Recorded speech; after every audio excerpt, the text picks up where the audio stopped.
السلام عليكم ورحمة الله وبركاته إخواني أخواتي. اليوم بغيت نتشارك معكم العجين ديال الصابلي، كيجي هشيش ومقرمش ولذيذ. الصراحة ما كنقدرش نغير هاد الوصفة هادي وقلت نشاركها معكم. هنا عندي واحد ربعة ديال المارغرين، غنزيد عليها 2 كيسان ديال السكر كلاصي. هذا الكاس الاول، هذا الكاس الثاني. هنا عندي واحد الساشي ديال الفاني مع واحد القبيصه ديال الملح. هنا عندي قشور ديال الحامض اختياريين.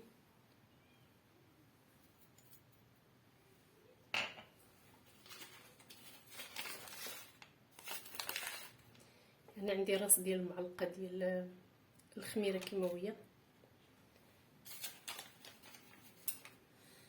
غنخلط السكر مع هاد الزبده ديالنا مارغرين حتى نخلطهم مزيان ونرجع معكم.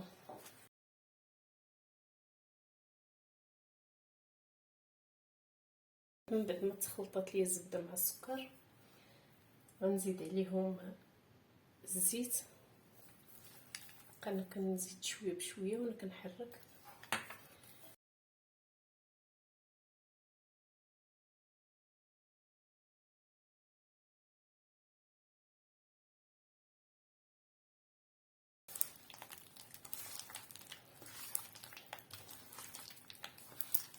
دابا نزيد 2 بيضات.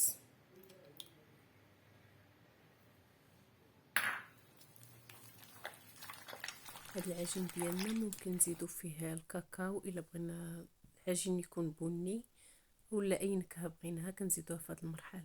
دابا من بعد ما ضربنا هاد الخليط ديالنا مزيان كيجي على هاد الشكل، كنبقاو نزيدو الدقيق بشوي بشوي.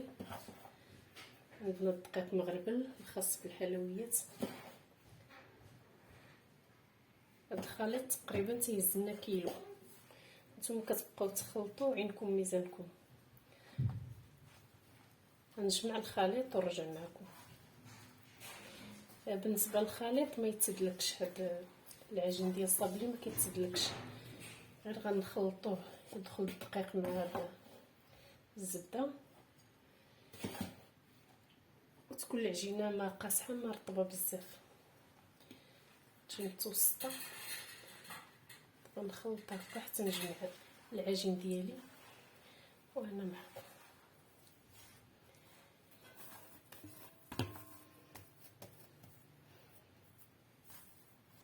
دابا هاد العجين ديالنا من بعد ما جمعناه على هاد الشكل كتجي عجينه رطبه. غادي ندوز نديرها في واحد البلاستيك ونخليها ترتاح على الاقل 1 ساعه عاد نبداو الخدمه بها.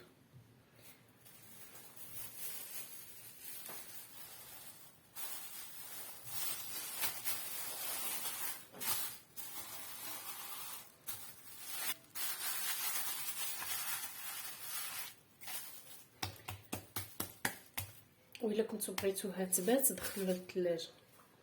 دابا انا مع الجو بارد غنخليها غير برا 1 ساعه وغادي نرجع نكمل الخدمه بها. العسل فلسان وتحدي رسول الله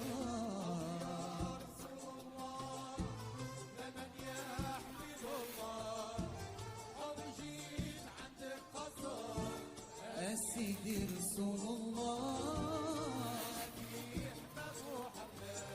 يا طه حبيب الله.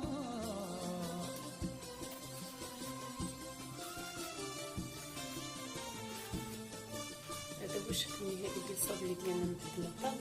غير دهنه خفيفه غير من الوسط. ناخذ قطعه ديال هذا الشوكولاط نديرهم من الوسط. يا طه حبيب الله. الشوكولا ديال التزيين كيعطيك المنظر زوين. نفس الطريقه كنديرو حتى مع هذا الشكل هذا. نبقى مستمره بنفس الطريقه حتى نكمل التلصاق ديالي ونرجع معكم. هذا هو الشكل النهائي ديال الصابلي ديالنا. كيجي بهذا الشكل من بعد ما كنولي التلصاق. صافي. كنتمنى تجربوه من الاعجابكم. سهل واقتصادي.